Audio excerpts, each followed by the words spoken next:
পশ্চিমবঙ্গ সরকারের অংশগ্রহণ ছাড়া তিস্তা ও গঙ্গার পানি বণ্টন নিয়ে বাংলাদেশের সঙ্গে যে কোনো চুক্তিতে জোরালো আপত্তি জানিয়েছেন রাজ্যের মুখ্যমন্ত্রী মমতা বন্দ্যোপাধ্যায়। বলেন, জনগণের স্বার্থের প্রশ্নে কোনো আপোষ হবে না, প্রয়োজনে জোরালো আন্দোলন হবে। জল নেই তিস্তায়, বাংলাটাকে শেষ করে দেওয়ার জন্য ভাতে মারার চক্রান্ত। আবার বলছে তিস্তার জল দেবে, যেন মনে হচ্ছে মহারাজ সব।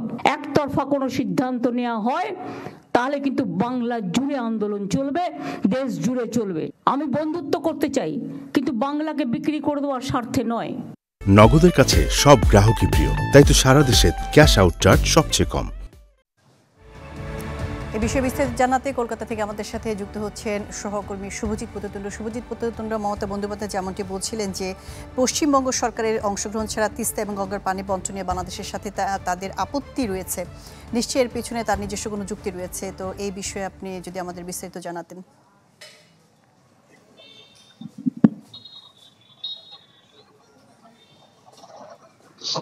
দেখুন শাহনাজ, সবচেয়ে বড় কথা যে মমতা বন্দ্যোপাধ্যায় আজকে কিন্তু এক প্রকার স্পষ্ট করে দিল, শুধু তিস্তার পানি নয়, 2026 সালে যখন গঙ্গার পানি পুনর্নবীকরণ চুক্তি পুনর্নবীকরণ হবে সেই সময় তিনি তার আপত্তি জানাবেন। এবং একটা ভারতের যে রাষ্ট্রীয় কাঠামো, সেখানে কিন্তু যে নদীর পানি সেটা কিন্তু সম্পূর্ণ রাজ্যের সম্মতি ছাড়া ভারতের কেন্দ্রীয় সরকারের কোনোভাবেই অন্য দেশের সাথে চুক্তি করতে পারবে না।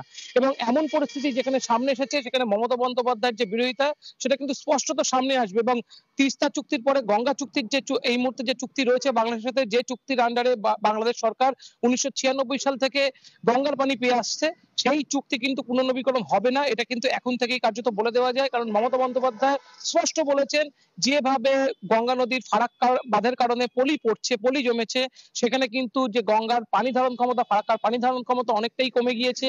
ফারাক্কার পানির উপরে কিন্তু অনেকটাই নির্ভর করছে সুন্দরবনের স্বচ্ছ পানির যে আধার, সেটা কিন্তু নির্ভর করছে। তিনি কিন্তু কেন্দ্রীয় সরকারকে যে চিঠি লিখেছে সেখানে আরো বলছেন যে কলকাতা পোর্ট যদি এই মুহূর্তে বাংলাদেশকে আবার চুক্তি পুনর্নবীকরণ করা হয়, যেভাবে গঙ্গার ফ্লো কমছে তাতে কিন্তু কলকাতা পোর্ট দিনে দিনে মরে যাবে, অর্থাৎ কলকাতা পোর্টও কিন্তু পানির নাব্যতা পাবে না।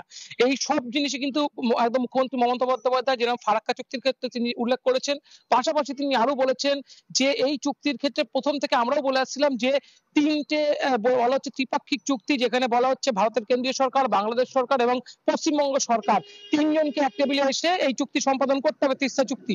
কিন্তু মমতা বন্দ্যোপাধ্যায় কিন্তু আজকে সিকিম সরকারকে আবারও টেনে এনেছেন এবং সিকিম সরকার সেখানে কিন্তু মমতা বন্দ্যোপাধ্যায় বলেছে লাস্ট অর্থাৎ বিগত 2-3 বছরে তারা প্রায় 14টা বাদ দিয়েছে তিস্তার উপর, যার ফলে তিস্তার যে প্রবাহ, মমতা বন্দ্যোপাধ্যায় আগেও বলেছেন অনেকবার যে তিস্তার প্রবাহ নেই, এবং 2-3 বছরে যে সিকিম আরো প্রায় 14টা বাদ দিয়েছে, যার ফলে তিস্তার পানির প্রবাহ একেবারেই কমে গিয়েছে। এবং এই অবস্থায় তিস্তার পানির উপর উত্তরবঙ্গের মানুষের যেভাবে পানীয় জল নির্ভর করছে, সেচ নির্ভর করছে, কোনোভাবেই তিনি কিন্তু সেই তিস্তার পানি দেওয়ার জন্য বাংলাদেশ সরকারকে তিনি এগ্রি নয়। এবং তিনি শুধুমাত্র আজকে নবান্নে সচিবালয়ে সাংবাদিক সম্মেলন করে শুধু এই কথা বলেননি, তিনি কিন্তু প্রধানমন্ত্রী নরেন্দ্র মোদীকে সরাসরি চিঠি দিয়েছেন এবং তার যে আপত্তি সেটা তিনি সরাসরি জানিয়েছেন।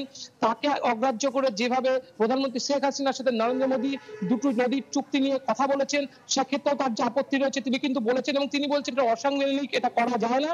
এবং এক্ষেত্রে তার যে আপত্তি তিনি কিন্তু স্পষ্ট আজকে আবার জানিয়ে দিয়েছেন।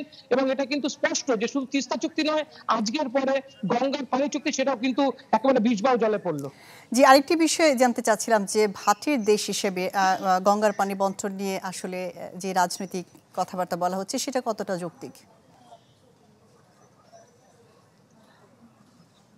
দেখুন, ভাটির দেশ হিসেবে বাংলাদেশ পানির ন্যায্য হিসাব পাবে, এটা কিন্তু কোনো দ্বিমত নেই। মমতা বন্দ্যোপাধ্যায়ের যে প্রাক্তন মন্ত্রী ছিলেন অর্থাৎ শোভনদেব চট্টোপাধ্যায়, তিনিও কিন্তু একসময় বলেছিলেন যে মমতা বন্দ্যোপাধ্যায় এই চুক্তির ক্ষেত্রে অনেক দূর এগিয়ে গিয়েছিলেন, কিন্তু কোনো কারণে তিনি পিছিয়ে এসেছেন। এবং এটা কিন্তু অনেক ক্ষেত্রে হতে পারে রাজনৈতিক কারণ উত্তরবঙ্গে, পশ্চিমবঙ্গের উত্তরবঙ্গের যে জেলাগুলো, সেখানে কিন্তু এই নির্বাচনে বিজেপির ভরাডুবি ঘটলেও সেখানে কিন্তু খুব বেশি যে মমতার দল তারা যে রাজনৈতিকভাবে খুব গেইন করতে পেরেছে এমন নয়, সেখানে কিন্তু বিজেপি ভালোভাবে ভোটে গেইন করেছে। এবং বিজেপির সেখানে যে রাজনৈতিক শক্তি, সেখানে মমতা বন্দ্যোপাধ্যায় যদি এই অবস্থায় সেখান থেকে নদীর পানির প্রত্যাহারের মতো চুক্তির দিকে হাঁটেন, সেখানে মমতা বন্দ্যোপাধ্যায়ের দল সরাসরি একেবারে অস্তিত্বহীন হয়ে পড়তে পারে। এমন আশঙ্কা থেকে কিন্তু মমতা বন্দ্যোপাধ্যায় কখনোই যে তিস্তা বা গঙ্গার পানি চুক্তি কোনোভাবেই সই করবে না বলে এখন পর্যন্ত কিন্তু এখানকার যে রাজনৈতিক পরিস্থিতি সেটা থেকে কিন্তু অনুমান করাই যায়। জি শুভজিৎ, আপনাকে ধন্যবাদ। বাংলাদেশের সাথে তিস্তা এবং গঙ্গার পানি বণ্টন চুক্তি নিয়ে আপত্তি জানিয়েছে পশ্চিমবঙ্গ, এই নিয়ে জানাচ্ছিলেন শুভজিৎ পূততুণ্ড।